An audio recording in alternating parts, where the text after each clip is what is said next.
నమస్తే. నేను మీ కుప్ప పద్మిని. ఇన్నాళ్ళు మీ సపోర్ట్‌ని నాకందిస్తూ, మీ ప్రేమని నాకందిస్తున్న ప్రతి ఒక్కరికి కృతజ్ఞతలు. ఇప్పుడు చూడబోతున్న ఈ వీడియో కూడా ఖచ్చితంగా మీకు ఉపయోగపడుతుంది. లైక్, షేర్ అండ్ సబ్స్క్రైబ్ చేసి మీ ఇష్టాన్ని అలాగే మీ సపోర్ట్‌ని నాకందించండి. అలాగే ఈ వీడియో పట్ల మీ అభిప్రాయాన్ని కామెంట్ సెక్షన్‌లో కామెంట్ చేసి నాకు తెలియజేయండి. నమస్తే. నమస్తే. Welcome to our channel. నేను పద్మిని. ప్రస్తుతంతో పాటు ప్రముఖ ఆధ్యాత్మికవేత్త, వాస్తు జ్యోతిష పండితులు శేషగిరిరావు గారు ఉన్నారు. మాట్లాడదాం. నమస్కారం అండి. రాశుల వారీగా చెప్తూ ఉన్నారు. వాస్తు రీత్యా ఏ రాశి వాళ్ళు ఏ జాగ్రత్తలు తీసుకోవాలి, ప్రత్యేకించి ఏ దిక్కులో మరింత జాగ్రత్త తీసుకోవాలి, ఏ దిక్కు వీళ్ళకి కలిసి వస్తుంది, మొత్తం వాస్తుకు సంబంధించి అన్ని చెప్తూ ఉన్నారు. సో కర్కాటక రాశి వరకు మనం మాట్లాడుకున్నాం. ఇక సింహ రాశి వాళ్ళు ఏ దిక్కులో చాలా జాగ్రత్తగా ఉండాలి, అసలు ఏ దిక్కు వీళ్ళకి బాగా కలిసి వస్తుంది? రైట్. ఇక్కడ కొద్దిగా ప్రత్యేకమైన రాశిగా సింహరాశి చెప్పాల్సి ఉంటుంది. ఎందుకని? అదే చెప్తున్నా. ఇక్కడ ఎందుకంటే సింహరాశికి వచ్చేప్పటికి ఏంటంటే ఆల్మోస్ట్ ఆల్ అన్ని దిక్కుల్ని కూడా బ్యాలెన్సింగ్ గానే చూసుకోవాలి. సో సూర్యుడు వలన? సూర్యుడు వల్ల ఒకటి ఒకటి. రెండోది ఏంటంటే ప్రతి ఒక్క దిక్కుతోనూ వీళ్ళకి ఎంతో కొంత ప్రయోజనం అనేది ఉంది. అదృష్టవంతులండి. కానీ అదృష్టంతో పాటు మనం ఏమాత్రం అజాగ్రత్తగా ఉన్నా కూడా లాస్ అయ్యేది వీళ్ళు. సో అంటే ఈ 4 దిక్కుల్ని మనము సమతుల్యంగా చూడవలసిన రాశి ఏదైనా ఉంది అంటే నా అబ్జర్వేషన్ అంతవరకు అది ఓన్లీ సింహరాశి. బ్యూటిఫుల్. ఎందుకని అంటే గనక ఇక్కడికి వచ్చేప్పటికి ఏంటంటే మనం ఉత్తరం తీసుకున్నామంటే ఈయనకి అది సంపద లాభస్థానం అవుతుంది, సంపద స్థానం అవుతుంది. తర్వాత వచ్చేప్పటికి మనం దక్షిణం తీసుకుంటే గనక అది ఆయనకి అదృష్ట స్థానం అవుతుంది, మరి గృహస్థానం అవుతుంది. తర్వాత వచ్చేప్పటికి మనకి మిగతాది తూర్పు అంటే అసలు ఆయన ఓన్ తూర్పు. పడమర అనేది భారీగా బాగుండాలి అంటే గనక పడమర కావాలి. అందుకని కొద్దిగా ఎలా చూసినప్పటికీ కూడా చాలా బ్యాలెన్సింగ్ గా వ్యవహరించవలసింది ఏదైనా ఉంది అంటే కనుక అది ఖచ్చితంగా సింహరాశి ఉంటుంది. సో పైగా ఈ సింహరాశి వారికి ఎప్పుడు కూడా ప్రాబ్లం ఏంటంటే జనరల్గా డబ్బు మిగుల్చుకోవడం అనేది చాలా తక్కువ ఉంటుంది. అది మెహర్బానీకి పోయి ఖర్చు పెట్టుకోవచ్చు, లేదా ఊపిరి సల్పని బాధ్యతలు వచ్చి ఖర్చు పెట్టుకోవచ్చు. కనుక సింహరాశి అనేవాళ్ళు అందుకని ఈ దిక్కులు కాపాడుకోవటంలో మాత్రం కొద్దిగా పేషెన్స్ అనేది అవసరం, లేదా చాకచక్యత. సో అందుకని మనం చెప్పేది ఏంటంటే ఇక్కడ సాధ్యమైనంత వరకు కూడా ఉత్తరం ఒకటి, దక్షిణం ఒకటి ఖచ్చితంగా బాగా చూడండి, తూర్పు కన్నా కూడా. ఎందుకంటే తూర్పు ఏమవుతుంది ఎలాగో మనం జాగ్రత్తగానే చూసుకుంటాం. ఎందుకంటే ఆల్మోస్ట్ ఆల్ మనకున్న బేసిక్ అన్నీ కూడా తూర్పులోనే ఉంటాయి. అవును. సో అందుకని తూర్పు ఎలాగో బాగుంటుంది. సో అది పెద్ద రిస్క్ కాదు. సో ఇక్కడ మరి పడమర అనేది ఉంది కదా, ఈ పడమరలో నైరుతిలోనే ఎక్కువ వచ్చేలాగా చూడండి. తర్వాత మళ్ళీ వాయువులో కూడా మీరేం భయపడక్కర్లా. పడమరకి 2 దిక్కులు ఉంటాయి కదా, పడమర వాయువు ఉంది, పడమర ఇది నైరుతి వస్తుంది. సో అందుకని నైరుతిలో కానీ వాయువులో కానీ బరువులు పెట్టుకోండి, ఖర్చులు ఆగుతాయి. వాయువులో మీరు బరువులు పెడితే కనుక ఖర్చులు ఆగుతాయి. రైట్.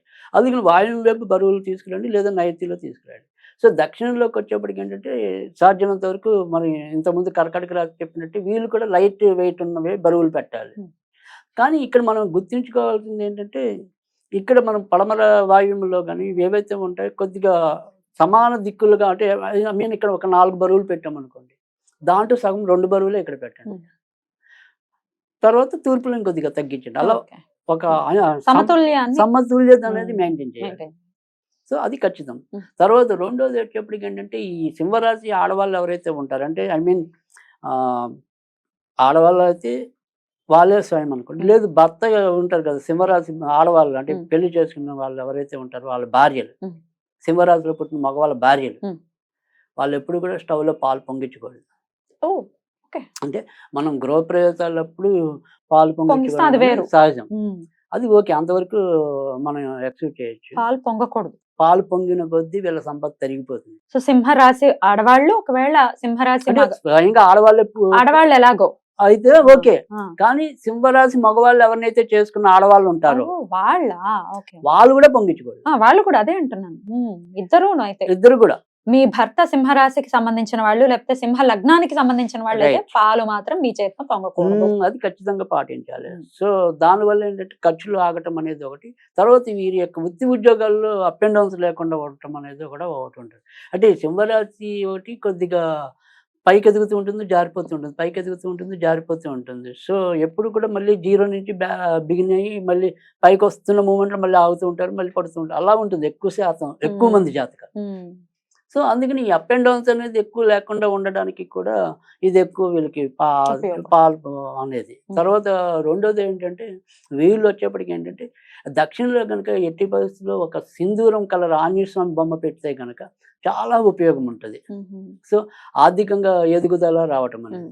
సరే ఇప్పుడు మనం ఒక దేవుణ్ణి విశ్వసించలేదు అనుకోండి, అప్పుడు ఈ ఆంజనేయుడి బదులు మనం ఏం పెట్టాలి అనేది ఉంటుంది కదా, కొంతమందికి రావచ్చు ఆ వేరే డౌట్ వేరే అనేది. మతస్థులు వేరే ఉన్నారు. మరి మతస్థులు వాళ్ళేంటి? ఉంటారు. వాళ్ళు ఏం చేయాలి అనేది. సో మీకు గనక అవకాశం ఉంటే గనక మీ ఇంట్లో ఈ ఎర్ర ఆకులతో కూడిన క్రోటన్ మొక్కలు ఉంటాయి, క్రాటన్, అవును. లేదా ఎర్ర పూలు పూసేవి ఉంటాయి. మ్. అలాంటివి మీరు ఖచ్చితంగా మీ యొక్క వాకిట్లో కానీ లేదా వెనక ఎక్కడ వీలుంటే అక్కడ అది దక్షిణలో పెట్టండి. ఇప్పుడు రోజా పువ్వులు పెట్టుకోవచ్చండి? ఎరుపు రెడ్ పువ్వు రెడ్ ఉండాలి. Right. సో అలాంటివి కూడా పెంచవచ్చు. అలాంటివి చేసినా కూడా ఖచ్చితంగా కొన్ని మంచి మార్పులు అయితే రావటం అనేది ఉంటుంది. తర్వాత వచ్చేప్పటికి ఏంటంటే ఇక్కడ ఇందాక మనం చెప్పుకున్న ఈ ఉత్తరం అనేది కూడా వీళ్ళకి చాలా ఇంపార్టెంట్. సో కనుక ఇంటికి ఏదైనప్పటికీ కూడా ఈ గ్రీన్ కలర్ అనేది ఒకటి వీళ్ళకి చాలా ఎక్కువ ఉపయోగపడటం అనేది ఉంటుంది. తర్వాత థిక్ బ్లూ కాకుండా లైట్ బ్లూ, ఈ లైట్ బ్లూ వాడటం వల్ల కూడా భార్యాభర్తల మధ్య సఖ్యత పెరగటం అనేది ఒకటి ఉంటుంది. తర్వాత ఇంట్లో సాధ్యమైనంత వరకు కూడా ఈ బల్బు అనేది కూడా సాధ్యమైనంత వరకు గ్రీన్ కలర్ లో ఉంటే కనుక ఇంకా ఎక్కువ లాభం అనేది ఉంటుంది. అంటే bed lights, night blight night lamps ఇలాంటివి ఏమైనా కానీ గ్రీన్ కలర్ వాడితే కనుక ఎక్కువ ప్రయోజనం అనేది కూడా ఎక్కువ గ్రీన్ కలర్ ని ఇంకల్కేట్ చేసుకోవాలి మన Right. వీళ్ళ లైఫ్ లో. రియల్ లైఫ్ లో. తర్వాత ఇక్కడ ఒకవేళ మనం ఇందాక చెప్పుకున్నట్టుగా ఏంటంటే ఇలా దేవుళ్ళు కాదు, ఇలా ఓకే మొక్కలు అనేది ఒక సూక్ష్మమైన పద్ధతి. కలర్ కూడా మీరు బల్బ్స్ కూడా చెప్పారు. చెప్పాము, ఇంటికి వేసే రంగులు కూడా Yeah. మనం చెప్తున్నాం. Yeah. సరే వీటితో పాటు ఇంకేదైనా సరే ఇప్పుడు మనం అంటే ఒక్కోసారి కొంతమందికి ఇలా ఏదైనా సరే మనం ఏనుగుల బొమ్మలని ఇలా గుర్రాల బొమ్మలని చెప్తున్నాం. ఇలాంటివి ఒకటి మనం చెప్తున్నాం. ఇలా వీళ్ళు కనుక అయితే కనుక మీరు కనుక అబ్జర్వ్ చేస్తే ఒక మనిషి ఇలా ఈట పెట్టుకున్న బొమ్మలు మీరు కనుక చూస్తే కనుక ఉంటాయి. లేపాక్షి ఇలాంటి వాటిలో అయితే మీకు ఉంటాయి. కనపరుస్తాయి. అవును. సో ఖచ్చితంగా అలాంటి బొమ్మ మీకైతే కనుక ఖచ్చితంగా ఎంతో కొంత లాభాన్ని తీసుకురావటం అంటే ఒక అనేది. సోల్జర్ లాగా ఉండి Soldier, ఇట్లా soldiers పెట్టుకున్నా. అంటారు. అది అలాంటి బొమ్మ అయితే కనుక మీకు ఖచ్చితంగా ఉపయోగపడటం అనేది ఉంటుంది. అది తూర్పులో పెట్టాలి.